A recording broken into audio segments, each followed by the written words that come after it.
guys, so does anybody want to play Hero Quest with me? Guys? Guys?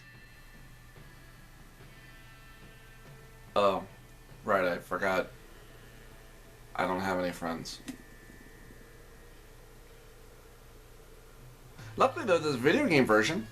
Dark Quest basically is a single-player version of Hero Quest, only cut down, featuring only the three main characters, the Barbarian, the Wizard, and the Dwarf. Your Barbarian is your powerhouse, your Dwarf is your secondary powerhouse who can disarm traps, and the Wizard is a wizard. All of them are introduced in the game in this order. The game itself plays very much like a board game. You have to move your icon all about the board from character to character, moving, attacking enemies, picking up treasure, opening doors, activating buttons to unlock doors, and deactivating traps. Only the dwarf can do this if he has the special set item that you buy from the shop. Two very annoying aspects about the game design.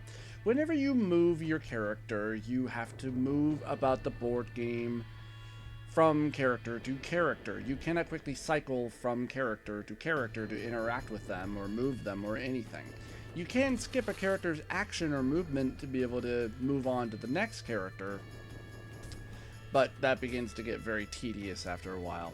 Another annoying thing is that, and this happened to me really only a few times, but when you have a character that you wish to move through a secret door, and if they're still standing on secret door icon, and then you click on them to move them over into the action, they will instead move through the secret door back to the other side of the room where they first came from.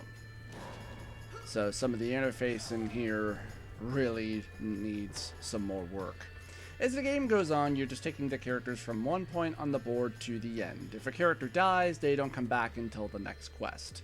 In between the dungeons, you can spend your money on weapons, some armor, potions, and spells for the characters as well.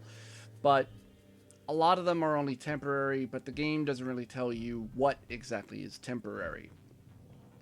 Some items only have one-time use, like the boots. When you buy them and use them, it gives the characters additional movement, but only once. Another really annoying aspect is the healing potions, and these were the only potions that I bought and used. Really, they were the only ones that I actually saw any real use out of. And here's why it's annoying. The potions have three working effects when you use them. Either the potion turns out to be fake, the potion restores 1 life point, or it restores 2. I had a lot of times where I would use a potion and it turned out to be fake. So if you're going to buy potions, make sure to stock up on a lot of them. Hey, so everybody, this is a quick added little edit here for my Indie Zombie review of Dark Quest. I would just want to add a few quick little things. First of all, obviously the major differences between Dark Quest and Hero Quest are as follows. First of all of the weapons that you buy from the town are temporary one-time use only, and only the Barbarian can use all of these said weapons. The Dwarf cannot use either of them. Secondly, there really are no armor pickups other than the shield, and only the Dwarf can use the shield. The boots, anybody can use, but again, they're one-time use only. They do give you some much added movement pace, or movement steps, really, but again, they're only one-time use, and you're not really going to be using them that much, unless it's for an emergency. The spells are pretty good, but they do cost quite a bit, and all the other spells I never really ended up really using or buying that much of, except for Firewall and Lightning. Those two spells are the most important, and thankfully when you do buy spells, and I'm just going to call it the toolkit, which is really the disarm trap ability, thankfully when you do buy those, they do give you a good stock of them, of about 9 or so each, and so thankfully if you don't use them too much, you're not going to be spending too much whenever you do need to restock. As for all the rest of the spells, I'll go into a little bit more detail. Firewall is basically a fire trap that you can place on the floor. Thankfully, it will not hurt any of the ally characters. Basically, an enemy walks through it, they will take damage. Lightning lightning is a great helpful spell. Basically, anytime any enemies are close to each other, and if you get a big line of them together and hit them with lightning, it will go through every single one of them, hitting every single one of them. So that is incredibly helpful. The only other helpful potion that I ended up buying later on was the Heroism Potion, which gives you 2 added abilities to be able to do with one character in one turn. Namely, if you want to move them and then have them attack, you can. And in fact, that's really the only way in which you can do it. Here's a bit more specifics into some of the weapons. The Flail allows you to attack 2 enemies, which is nice. The Broadsword gives you a counter ability that when an enemy attacks you, you can counter and hit him back. The Battle Axe gives you +3 to your attack. But again, it's one-time use. You'll only do it once, which is kind of shitty. And that's really my big flaw here, because in Hero Quest, whenever you bought all new weapons and all new armor, they were permanent. You know, they didn't break. They weren't one-time usage or any of this. And that's what's really so annoying about this, is that if you really want to apply tactics to it, a lot of the time you really can't. I mean, thankfully, if you want to use an item, you can use an item and then still move and attack, but there's not that much else strategy that's really added into this.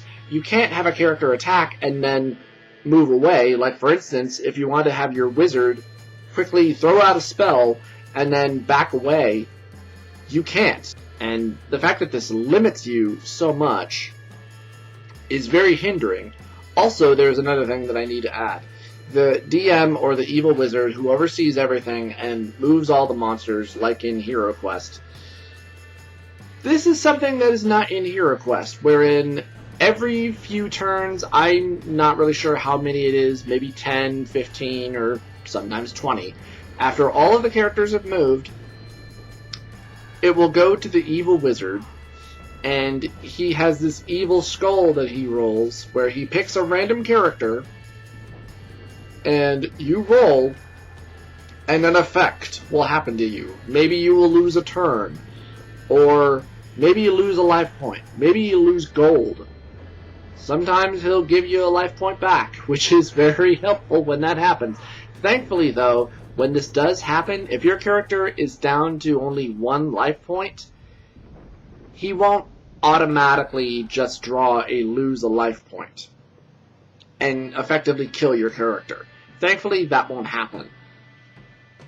But, man, a lot of these hindrances and a lot of these negatives, and the fact, again, that the barbarian can't use any armor, not even a fucking shield, and the fact that there are no other armor upgrades, and the fact that the dwarf can't even use any of the other weapons. Why can't a dwarf use an axe?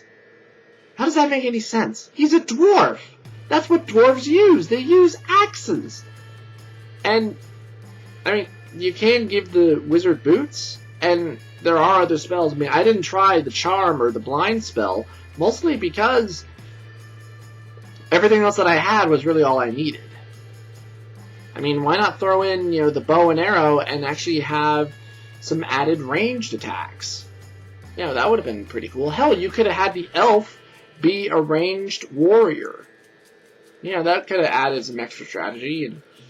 And it would have been a lot nicer, too, if you could fast cycle through your characters by just hitting the shoulder button, being able to automatically go from character to character, as opposed to very slowly, I'm going to move the cursor from all the way over here from this character all the way over to this character, and then have them do whatever it is that you need them to do, and just vice versa. So it's a lot easier to just keep your characters all together in one cluster.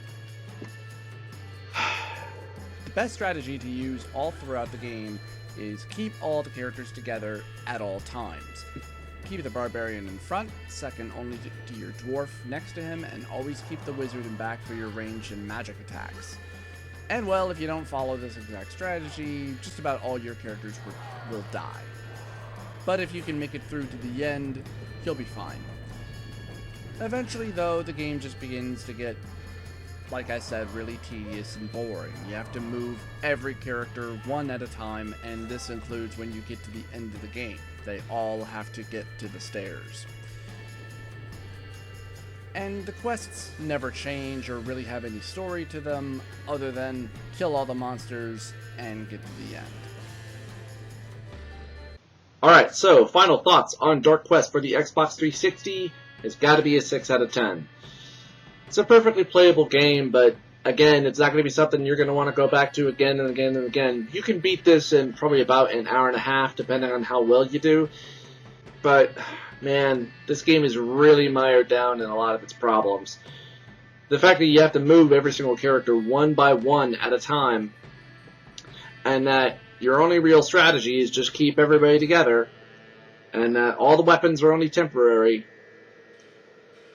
There's no real armor pickups, there's no magical weapons or anything like that. There is a semi-final boss fight, but it leaves it kind of open for a sequel, but I don't think there ever really will be one.